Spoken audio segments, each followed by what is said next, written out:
So I'm going to start this introduction a minute early in case it takes me an extra minute. So my name is Moore, and I teach a course called Performance Modeling of Computer Systems, 15857. For those of you who've taken it, you know that like the last part of the course is all about scheduling policies. And every lecture, you do a different scheduling policy, like shortest job first, and preemptive shortest job first. And each scheduling policy requires a completely new analysis, and we do that, and we walk through a whole bunch of scheduling policies. So Z came to me one day, and he said, you know, wouldn't it be nice if we could combine, like, just have one scheduling analysis, and it would work for all scheduling policies? And that's the point of this paper. Yeah. So go ahead. All right. Thanks, Moore. So yeah, hi, I'm Zeev, and I'm going to tell you about SOAP, which is one clean analysis of all age-based scheduling policies. And this is joint work with Moore and Alan Scheller-Wolf at Tepper. So let's get started. So today is going to be all about stochastic queues. So a lot of talks that we hear at Theory Lunch are all about adversarial situations. This is not adversarial. This is stochastic. Everything is random. So so what do I mean by a stochastic queue? So we have a server to which jobs arrive over time. So maybe a job arrives to the server. Each job has some amount of work that needs to be done. That's its size. So in this talk, a job size is going to be like the height of a test tube. And as we do work on a job, we're going to fill up the test tube. And so at any point in time, every job, it has its total size, which is its total work that needs to be done. It also has some amount of work that's done already. We're going to call that its age. And then everything else we call remaining size. So this is a picture of a job, and we've got these jobs arriving over time. We actually have them arriving over time randomly to the queue. So what this means specifically that you have at random times, specifically a Poisson process, if you know what that is. If you don't know what a Poisson process is, just think totally random. So you have at totally random times, jobs of independently distributed sizes arrive to the queue. So you might have some big jobs, some small jobs, some medium jobs. And the server can only hold one job at a time, so the other jobs have to wait in the queue.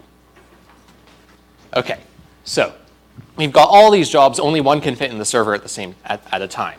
So a natural question to ask is, well, who gets to be in the server? And so what decides this is something called the scheduling policy. The scheduling policy at every moment in time decides who gets to be served, who are we doing work on. And the scheduling policy operates kind of instantaneously at every moment in time. So in particular, it can interrupt a job. So maybe one more job arrives, and we decide we want to work on this shiny new job instead of this old job we've been working on for a while. So we might switch to working on the new job and start filling that one up instead. And notice that when we preempt a job, that is switch it out for another, we don't lose any work. Its age stays the same. I should point out this one, it's easier. So so we have no loss of work when we preempt a job. So this is our setting, this stochastic queue. We're looking at different scheduling policies for deciding who to serve. And what we're going to be looking at today is something called response time. So the response time of a job is this. Let's say one day a job J arrives to our queue. It might wait for a bit, then it might get served for a bit, might wait more, get served more, so on and so forth. Eventually, it's going to exit all done. The total time that this takes from arrival to departure is called the response time of the job. And the response time of a job depends crucially on the scheduling policy that we're using. So in particular, if we have a kind of degenerate scheduling policy that just says J is the most important job ever, always do J if you can, then J will have a much smaller response time than the opposite extreme. J is the least important job ever, don't do J unless it's the only thing in your system. So the response time will depend a lot on the scheduling policy. And what we're going to look at is we're going to try and analyze the mean response time of a scheduling policy. So that is averaged over all the jobs that arrive. What is the average response time of these jobs? So we're actually looking at like an infinite time horizon, but you have some like infinite convergence of random variables. But yeah, basically, if you just think, you look at a long time, what's the average response time of jobs? That's what we're going to try and figure out today. And it depends a lot on the scheduling policy. So let's talk about what that scheduling policy might be. So a kind of very straightforward scheduling policy, something called first come, first serve. So basically, you just never interrupt a job. And then when you're done with a job, you do the next one in the queue. And you kind of keep track of in the order that they arrived. So it turns out that for first come, first served, classic result in, I think, 1930, we know how to analyze mean response time. Okay, but it turns out that actually this mean response time isn't that good. So can anyone suggest a better scheduling policy that might be better than first come, first serve for making response time small? Yeah, Ellis. The smallest one. Yeah, if you always do the smallest job, or specifically the job with the smallest remaining time remaining, that gives you a policy called shortest remaining processing time, or SRPT. And this is actually the best policy if you know what the job sizes are. And ET is known for this policy as well, result in the 1960s. Okay, but in lots of real queuing systems, we can't do SRPT. So one reason we might not be able to do SRPT is if we can't preempt a job at any point in time. We might do something like discrete SRPT. If we have limited points at which we can preempt a job, we might do some sort of approximation. But it turns out that you can define discrete SRPT in various ways. But ET isn't known for any of them. And maybe you don't, this is a very realistic situation, you don't know the job sizes. So a lot of the time in queuing systems, you don't know what the job size is. And so what might you do instead of SRPT? Well, you might look at the expected remaining time instead. This gives you a policy called SERPT. And it turns out that for general job size distributions, we don't know how to solve SERPT either. ET is still unknown. And it turns out there are loads and loads of scheduling policies you can think of for which we don't know mean response time. So our kind of goal today is going to be to try to analyze ET of all of these policies. Question, yeah? So unknown means there's not some nice closed form? Is that what you unknown means? Correct. There's not even a messy closed form. So yeah, we'll take a messy closed form as long as it's a closed form. So yeah, so I guess what I mean by unknown is there are some special cases where SERPT sort of degenerates into FCFS. For example, if all of your jobs are the same size. And so in that case, it's obviously known. But for general job size distributions, it's not known. And so this prompts a question, why isn't it known? Why haven't we done this already? Question? Sorry, I might have missed this. Do we know anything about the optimality of SRPT? Good questions is SERPT optimal? Turns out it's not. We'll return to that on the last slide. Okay, so yeah, why is SERPT and these other policies, why are they so hard to analyze? You know, the first results I told you, they're back in 1960s, 1930s. Why are these still open? And to figure out why these are so hard to analyze, we're going to look at a running example. So let's suppose that our job size distribution is this. We've got small, medium, large jobs of sizes 1, 3, and 11. And let's say they're all equally likely. So whenever a job arrives, it's either 1, 3, or 11, equally likely, all independent. So if we run, and just to clarify what I mean by this job size distribution and the different policies, SRPT, when a job arrives, it sees the size. So SRPT sort of sees 3 different job types. But in a system where you don't know what the job sizes are, all the jobs kind of look the same and instead have a probabilistic distribution, right? So rather than having one type that's always size 1, one type that's always size 3, one type that's always size 11, you have one type of job which is either 1, 3, or 11. And that's the sort of thing that SERPT sees. So, okay, so we're going to see why SRPT is so much easier to analyze than SERPT by looking at these policies with this example in a bit more detail. So SRPT always schedules the job of smallest remaining size. So if we're going to make a graph where this axis is remaining size, and SRPT just always schedules the job with smaller remaining size. And what we're going to do is we're going to look at kind of the history of a job's remaining size as we do work on it, as its age increases. So age, remember, is the amount of work on a job. And so as we increase from 0 age, a fresh job, to done, the remaining size, what's going to happen to it? It's going to go down, right? So for a job of size 1, it starts with remaining size 1, ends with remaining size 0, over and over again. For every job size, the remaining size just goes down. That's it. Super easy. Yes? Is the service interruptible?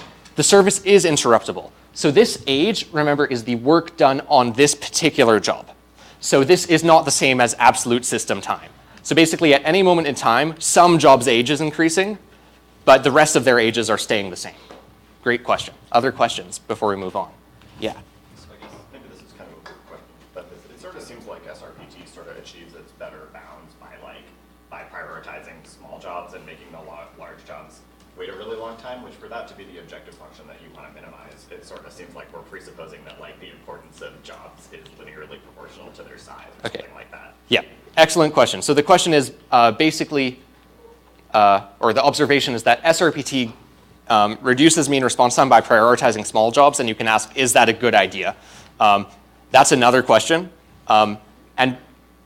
Basically where our work is all about analyzing mean response time. So given a policy, can we figure out what the mean response time is? And these analyses are important if you want to, say, figure out what the impact of using a different policy that tries to optimize for different things than SRPT does. And so this can help you analyze those different policies. Okay, so SRPT, easy to analyze because of jobs priority, just gets better, better, better. How about SERPT? SERPT is hard, and here's why. So let's look at a job's expected remaining size as its age advances. So at the beginning, if you take the average of 1, 3, and 11, that's 15 over 3 is 5.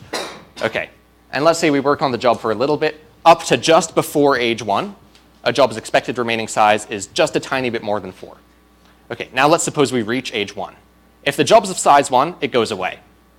If the job's not of size 1, well, it's still around. And so we know it's not size 1 anymore. And so the expected remaining size jumps up to 6. Same thing happens at age 3.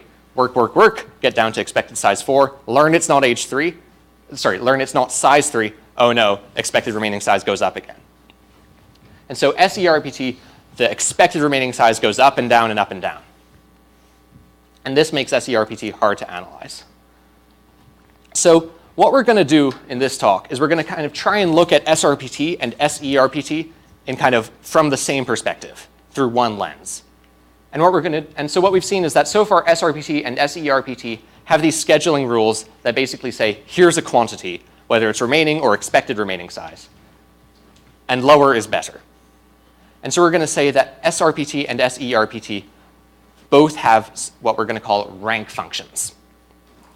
So the rank function of a scheduling policy is basically something that says, for every job at each age, here's its priority, where a lower number is better. This priority, we call its rank.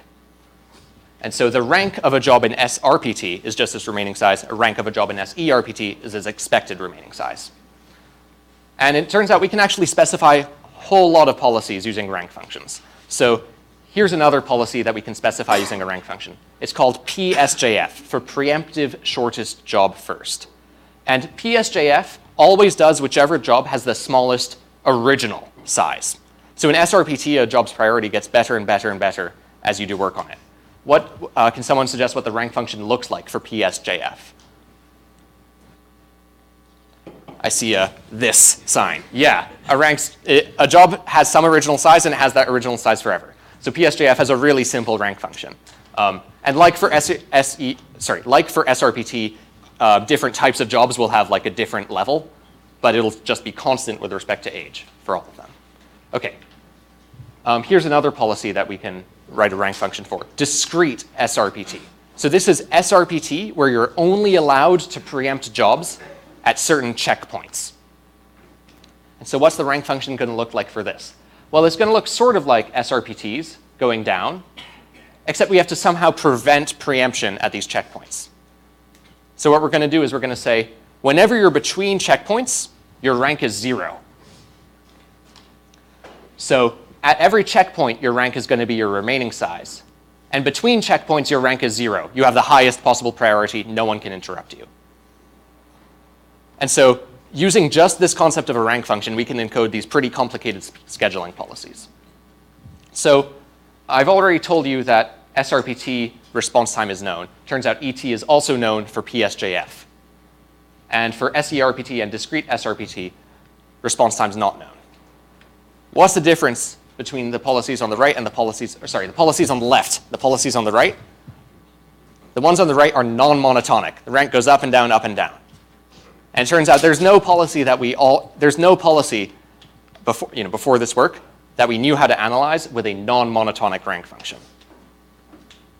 And so kind of we can think of this talk as we're trying to analyze scheduling policies with non-monotonic rank functions. We're going to shoot even higher.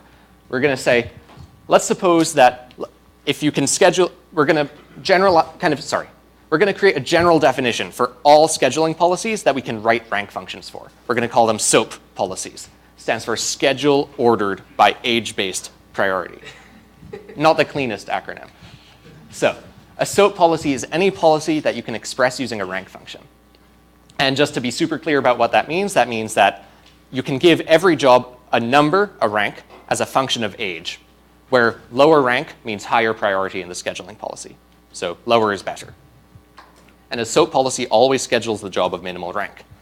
And you might be asking, what about ties? We're going to break ties first come, first serve. It's not too important. OK, so there are two things I want to emphasize about this definition. The first is that this is a new idea. No one has looked at scheduling policies in quite this way before. There are loads of scheduling policies in the literature are SOAP policies, but no one's looked at them kind of from this common perspective before. And the second thing I want to emphasize is that the class is super general. So it turns out that if you can express rank as a function of age, you can do all sorts of things. We already saw discrete SRPT. You can encode systems where like some jobs are preemptible and others aren't. All sorts of systems you can encode as SOAP policies. Questions? I was going to say, what would be an example of a policy that isn't SOAP? What's an example of a policy that's not SOAP? Excellent question. There's one famous one, which is called processor sharing. And in processor sharing, you work on all the jobs at the same time, at the same rate. So this rate, of course, is reduced if you've got lots of jobs in your system. And this is not a SOAP policy, basically because it has a different tiebreaker rule, right? All the jobs are always tied. And when all the jobs are always tied, your tiebreaker rule really matters. And it turns out that we can do first come, first serve tiebreaking. We can also do a few other tiebreaking rules, but we can't do sharing. You mentioned time sharing schedule. That's like a round robin, right? Yeah. Can that be qualified as predictably interruptible? So you give them a slot time, and then you take that and then give it another job. So it's actually interruptible, but in a round robin fashion. Sure. So. And when they are interrupted is the slot time that they get before they get the CPU taken away. Right. Okay. So the question is, can you, if you have a round, so when I mentioned processor sharing, I was thinking of like the continuous limit where the quanta are super small. You can ask whether if you have bigger quanta, can you say anything?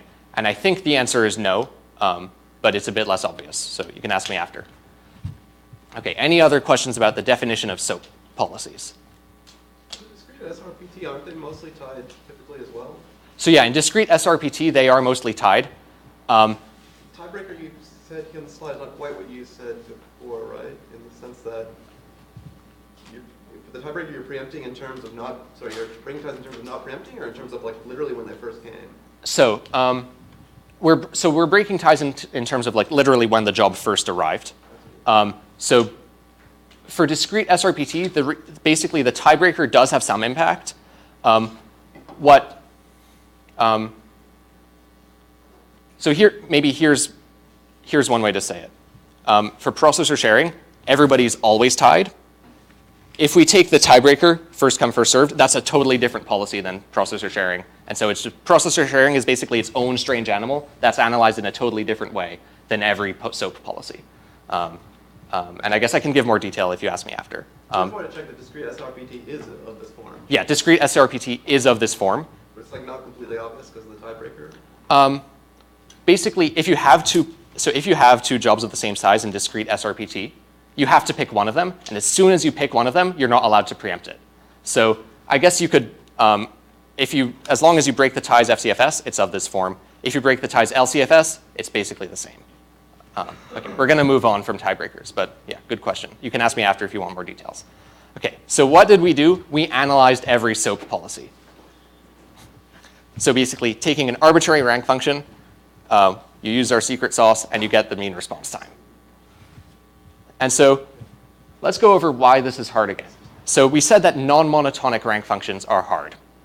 So why are non-monotonic rank functions are hard?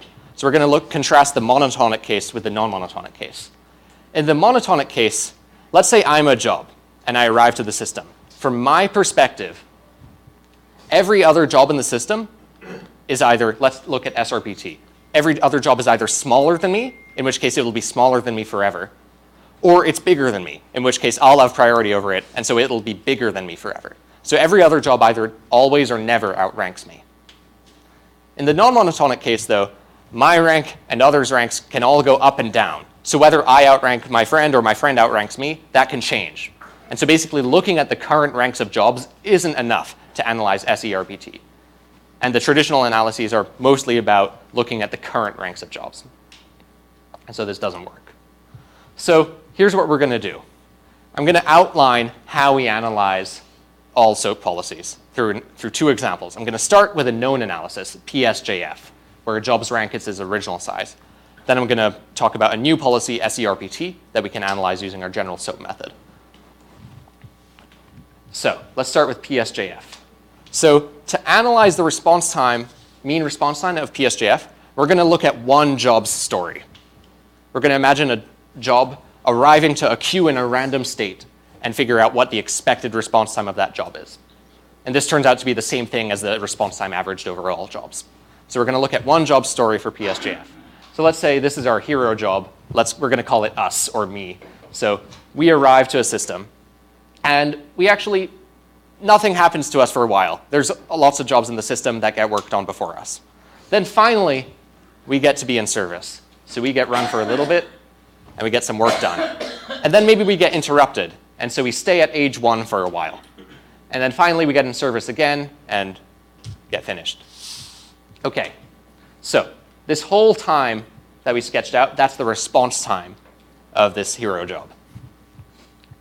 And what we're going to do is we're going to do two things. We're going to analyze this response time, assuming that we have some particular size.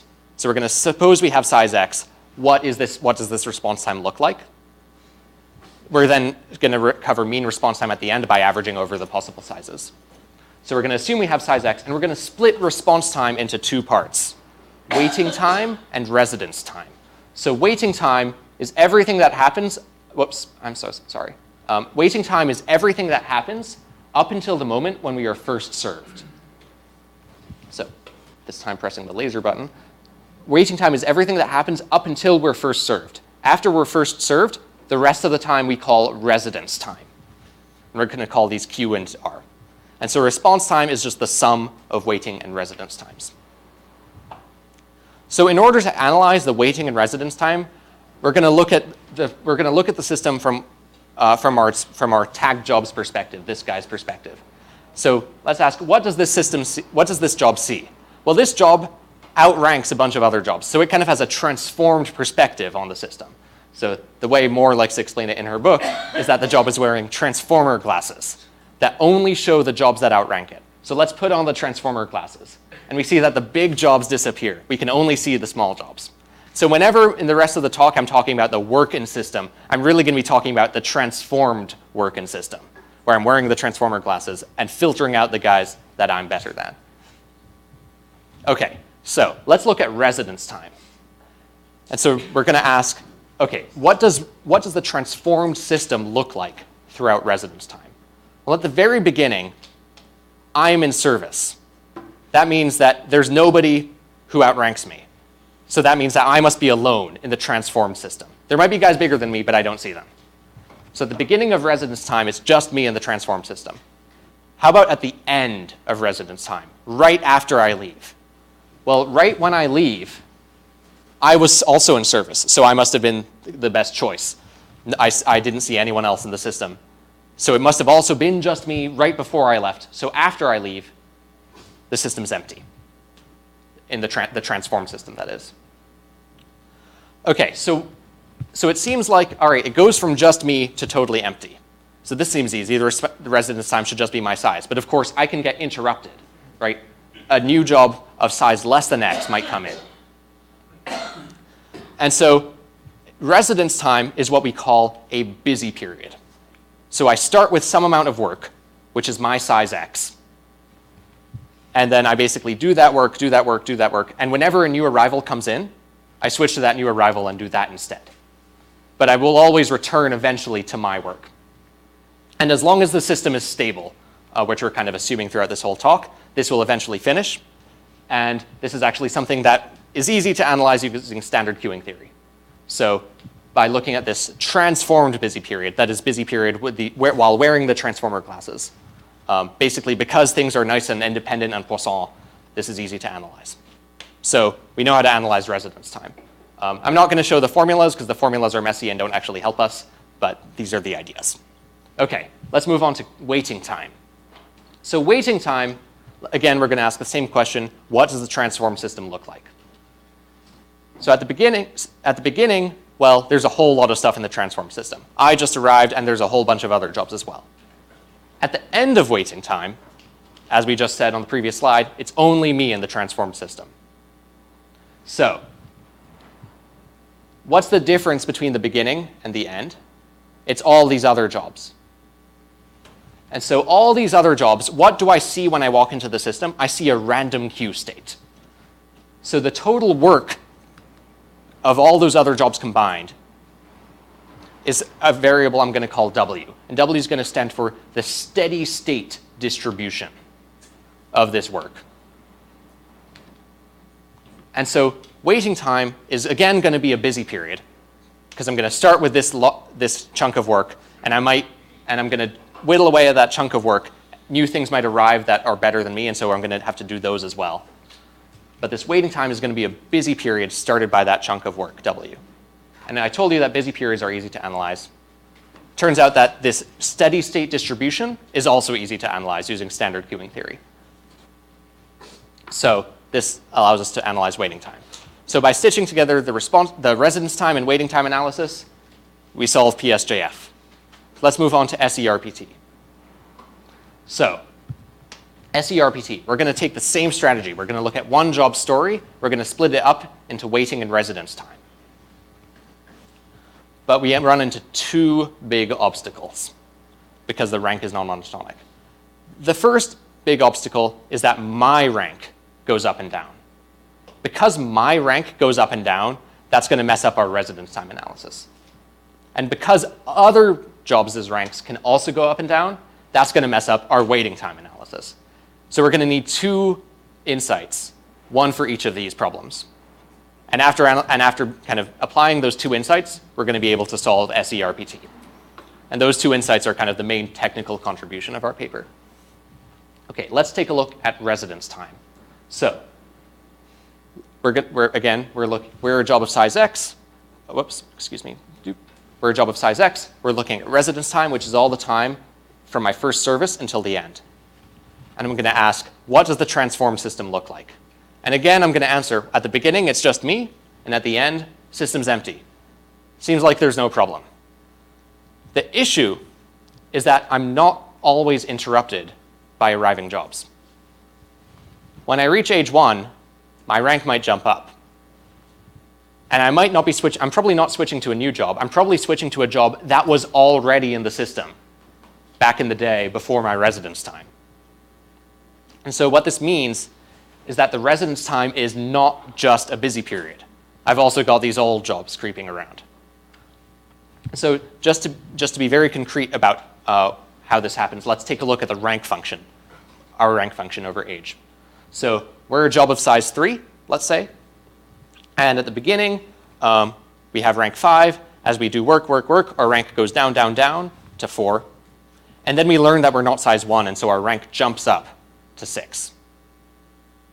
So any jobs that had rank between 5 and 6 that were in the system originally, now it's their turn. They get priority. And so a bunch of work on old jobs happens while we're still at age 1. Then finally, once all that work is done, we get a turn again, because all the stuff of intermediate rank got done. And now finally we can work on rank 6 stuff like us, and then we'll finish up.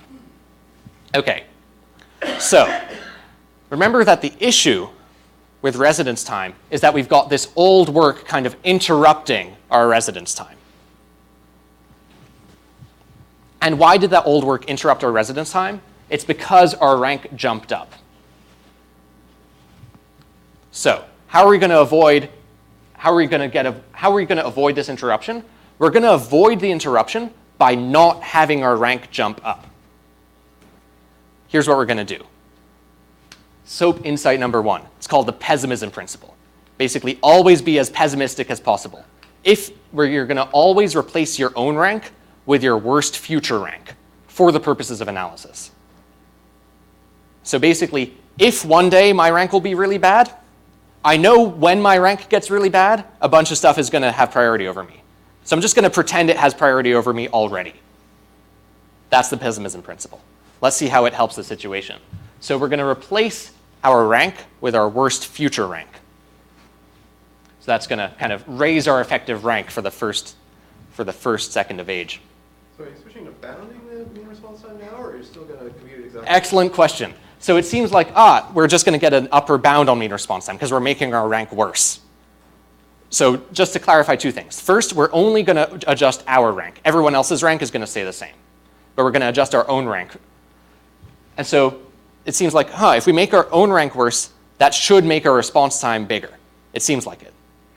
But it turns out all it's going to do is it's going to shuffle around work that will eventually be done anyway. So by raising the rank for the first second, all this work still gets done. It's still the exact same amount that gets done. It just happens a little earlier. Any other questions? Yeah. That statement you made is true in expectation, right? Not for any given job. So the statement, can you clarify what you mean by the statement? Where things just shuffle around, but the amount of work is the same. Okay, so here's, so the question is this true in expectation or all the time? So this is true if we look at one job. We're going to single out one job in the whole history of the queue. And we're going to say, just for this one job, I'm going to adjust its rank by having it be its worst future rank. If we do it for just that one job, then just that one job's response time isn't changed. Other jobs might have lower response time, right? Because we just punted this job until later, so other people got to go ahead. So other people's response time might actually go down. But this one job's response time stays the same. And that's all we need for this analysis, because for this analysis, we're looking at one job coming to a random queue. So yeah, basically, in the sense that we need it, this is like a sample path property. In fact, this works for like arbitrary arrivals and stuff. Okay, great question. Other questions about the pessimism? Wouldn't you arrive at doing that busy period, expand the busy period, and you arrive at because you arrive at it's better than you, would that expand you dynamically? So the question is, what do you mean by the busy period? Do you mean, this might be answered on the next slide. So, Okay. yeah. So let's see what this does to our one job story. So remember, we got interrupted by this old job in the middle of residence time, which messed up our analysis. Then we use the pessimism principle. And what the pessimism principle, it sort of pushes all that work that is going to happen to the very beginning of residence time. And now let's look. Well, now what does our story look like? It looks like we have waiting time, and then actually we have a little bit more waiting time before we get served. So the pessimism principle actually shuffles around waiting and residence time. It makes the residence time smaller and waiting time bigger. But now this shuffled around residence time is just a busy period. So we can do all the analysis of the previous slide, standard queuing theory, we win. Okay, now let's look at others ranks. So we're going to look at waiting time now. So again, we're going to ask the same question. What does the transform system look like? So just a note, we're using the pessimism principle now. So when we put on our transformer glasses, we're using our worst future rank as the lens. Because, again, we're pretending just for us that our rank is always our worst future rank. But we can still wear our worst future rank transformer glasses. And basically everything more or less falls out the same way. So we're using our worst future rank as the transformer glasses. At the beginning of waiting time, there's a whole lot in the transform system. The end of waiting time is just me. So again, I've got this steady state working system. Again, wearing our worst future rank transformer glasses, still something, but but we can still define this W. And so we can say, all right, waiting time is the busy period started by this W. Busy periods are easy. Okay, what breaks down? What breaks down is this W. Analyzing this W is not so easy when you have a non-monotonic rank function. It's a little bit subtle to see why. So let's put on our transformer glasses again. So let's say we're size X arriving to a system. And remember, we're doing SERPT. So every other job kind of looks, we see its age, but we don't know how big it is. So let's put on our transformer glasses. And right now, both of these jobs have a lot of expected remaining size. So we don't see either of them. but the server's still ticking away. So at opacity 15% or something, we see this job ticking away. And then, bam, suddenly it appears. Because all of a sudden, it has rank better than ours. So what's going on? So what we call this sort of job recycled. It used to have rank more than mine, but then suddenly it has rank less than mine. And these sorts of jobs don't arrive like normal jobs. So they're not like, it's not like a busy period. They arrive at kind of arbitrary points depending on exactly what the scheduling policy is doing. So this is going to mess up our steady state analysis of the working system. Question? So if this job's rank was higher than yours, why is its age even changing? I mean, why is it being processed? Excellent question. So this, right. So let's wear our transformer glasses before we enter the system. So we're watching the system before we arrive. So remember that we're trying to analyze W, the steady state working system. So what we're going to do is we're going to watch the system evolve over time before we arrive. We're going to arrive at some point, and we're arriving at a random point. And so we're asking, what's the expected work in the system at the moment when I arrive? And so all of this is playing out before we arrive. Really good question. Okay, other questions about recycled jobs or the glasses or anything? Yeah. This is not new, right? This is in SRPT as well. This is in SERPT as well. Yes, this sort of thing has come up before. I'll talk more about that at the end. Other questions? Okay, so we've got these recycled jobs that mess up our steady state analysis. So to solve this, we're going to need SOAP insight number 2, which we call the vacation transformation.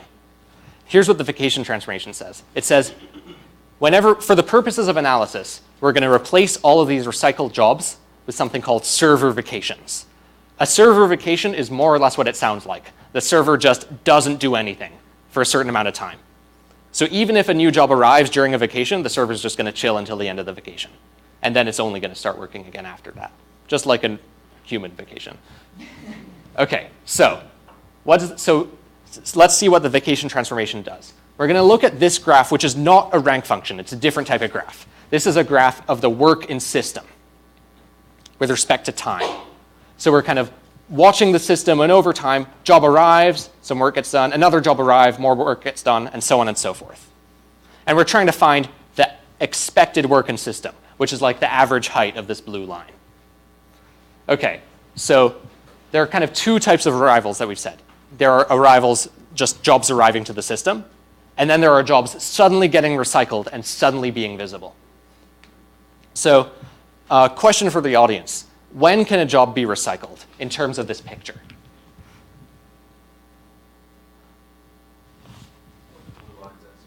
When the blue line's at 0, yeah. A job can only become recycled kind of from 0. Why is that? It's because if the blue line is more than 0, that means in our transformer glasses, there's some work in the system. That means that through our transformer glasses, someone is better than us. Someone has lower rank. Recycled jobs can only appear if someone of high rank is getting worked on.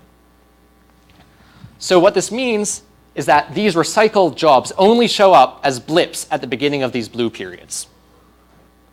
So what does the vacation transformation tell us to do? It says replace recycled jobs with server vacations. So we're going to do that. We're basically going to say, instead of this job arriving and becoming recycled, I'm instead going to think of the server taking a vacation the same length as this job, as this recycled job would have taken. And this is going to have the same effect on the blue line. I guess some of the line is now pink now, but it's still the same average. But after doing this transformation, thinking about it as vacations, turns out this is something we know how to analyze using a result of Furman and Cooper in the 80s. So basically, by viewing these recyclings of jobs as server vacations, we can figure out how to deal with others' ranks being non-monotonic. Now, I should note that there's still some work to be done in terms of figuring out how long those vacations are. So you still have to do some stuff. You still have to, if you have a rank function, figure out when are the vacations going to happen and how long are they going to be. They're going to have various distributions. There might be multiple types of vacations. But it's all, basically, this reduces everything just to looking at the rank function. Once you know the rank function, you can just extract from it these properties that are pretty easy, like how long the vacations are. And then the vacation transformation and pessimism principle do the rest. So just to kind of summarize, let's kind of take a step back and think about all these scheduling policies. So we started with FCFS, which was analyzed in the 1930s.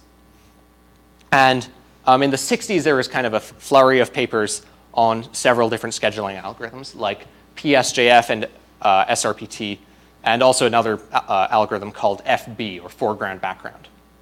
And it turns out that actually, as Isaac asked a question about earlier, the vacation transformation, something very similar to it, basically the same but a bit less general, was part of the SRPT analysis. And similarly, something very much like the pessimism principle was part of the FB analysis.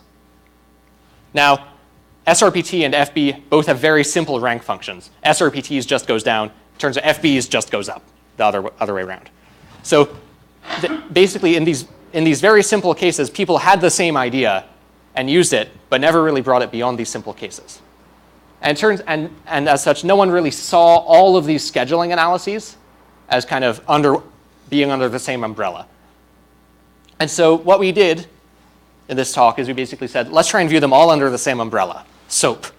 All of them have rank functions, and all of them serve the job of lowest rank. It turns out when you do that, you analyze a whole bunch of other policies, which were open problems for free.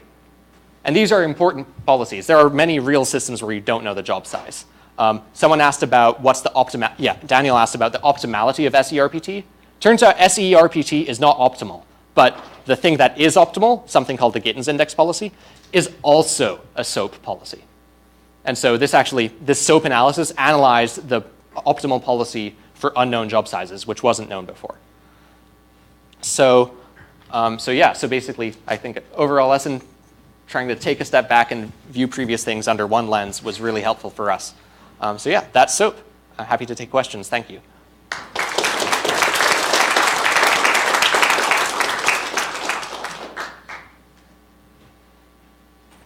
Questions?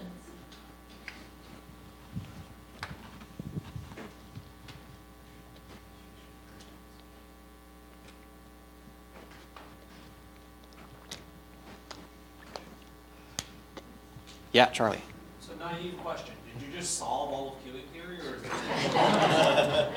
it? Good question. The answer is no. So there are kind of two kind of ways that we can think of to push SOAP. The first is that not all policies are SOAP policies. So there were some questions about various tie-breaking rules earlier. And basically, if you have something that's not first come first serve or last come first serve or another simple tie-breaking rule, then we can't do this analysis. Basically because you can end up with multiple recycled jobs at the same time, roughly speaking. So yeah, that's one kind of direction to go in. Another direction is this is all with one server. And your computer probably has like 4 or 8 servers, that is cores, inside it. So one thing we're looking at is things like SOAP on multiple servers. Isaac is doing some work in that direction. It's really hard. So this has not solved all of queuing theory, but I think it does take a nice unifying step. So yeah, other questions? Yeah, Anupam. So how does this relate to the Gittins index, the standard Gittins index proofs? Good question. How does this relate to standard Gittins index proofs? So the Gittins index, I should mention, is basically this whole entire mini field of applying a certain proof technique to multi-armed bandits and queuing systems and all sorts of other optimization problems. And the standard Gittins index proof, for the most part, does not give a quantitative bound. There's one proof by Whittle which does, in the context of a multi-armed bandit. So actually, this whole work came out of trying to analyze the Gittins index policy. So basically, it's kind of a totally different approach. It gives you, we've done some work on trying to port the Whittle stuff to queuing systems. That also turns out to be hard, but we get the same number with this. But it's just a totally different approach that is way more general. It also so today we talked all about expectation, expectation, expectation. You can also ask about, well, what's the actual distribution? And this method can give you an actual distribution, whereas all the Gittins index techniques are restricted to expectation. So this is a kind of finer grained analysis. Yeah. So you use the SOAP technique to prove a bound for Gittins that was already known and was already known to be optimal, or did the SOAP, or do you have a technique for proving that within SOAP that the bound you got for Gittins is optimal relative to other SOAP policies? Good question. So this Gittins index policy, which is the optimal policy, we give a exact analysis of it, which gives you a number. And we know for other reasons that that number is optimal. Okay. So like how would you, is there any way to like use SOAP techniques to like optimize over a function space or something like that? Good question about using, so can we use SOAP to optimize? We don't know yet. So right now, no. Maybe one day. Okay. Yeah. This is maybe a naive question, re-Gittins. So I've only seen this in the context of bandits, where it's like trying to compute or something. Mm-hmm. Is it like, does something similar hold here? Like, is this a realizable policy, or do you have to do some ridiculous amount of work? Right. Good question. So the question is, this Gittins index thing, it's notoriously complicated. So is this actually practical for the Gittins index policy? So basically, so this Gittins index policy, I keep mentioning it, but remember, at the end of the day, it's just a rank function. It's just like exactly the right rank function to optimize mean response time. So this is pretty hard to compute, that is right. If you have some sort of numerical approximation of the Gittins index, then we can get you a numerical approximation. Sorry, if you have a numerical approximation of the Gittins index, we can tell you the mean response time of that numerical approximation. Actually, some things we're working on now is basically, suppose you perturb the rank function by just a little bit. How much does the response time change?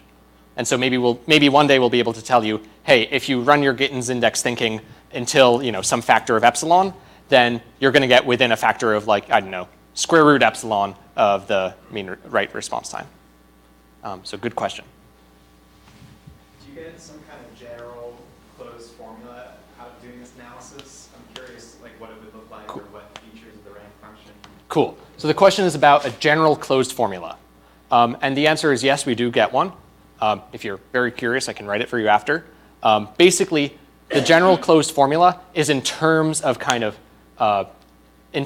random variables that you compute from the rank function. So earlier I mentioned you have to compute how long the vacations are expected to take.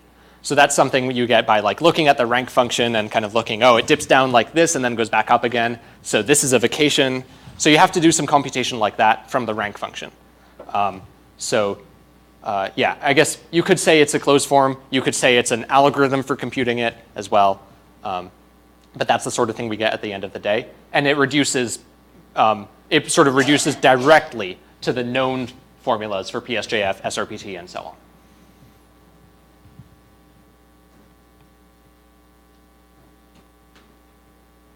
Yeah. So how automated is this? Did you like write, would it be possible to actually write a program that like takes a rank function in some form and then puts this out? Or do you have to do, do you still have to do a lot of math by hand? Okay. Would it be possible to write a program?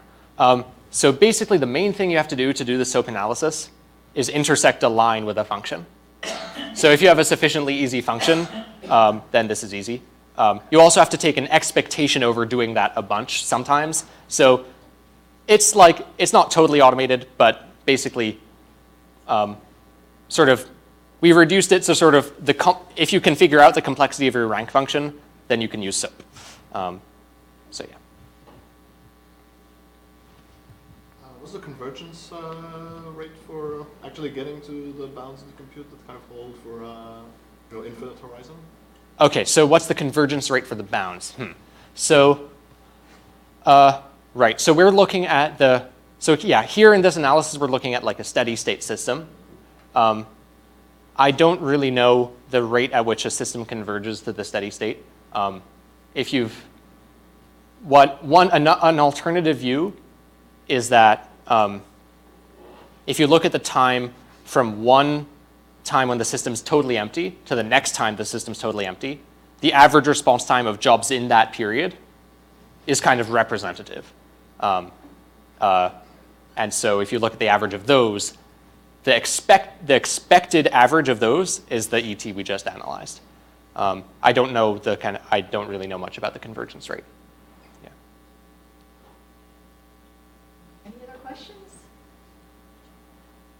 Okay, let's thank the speaker. Okay.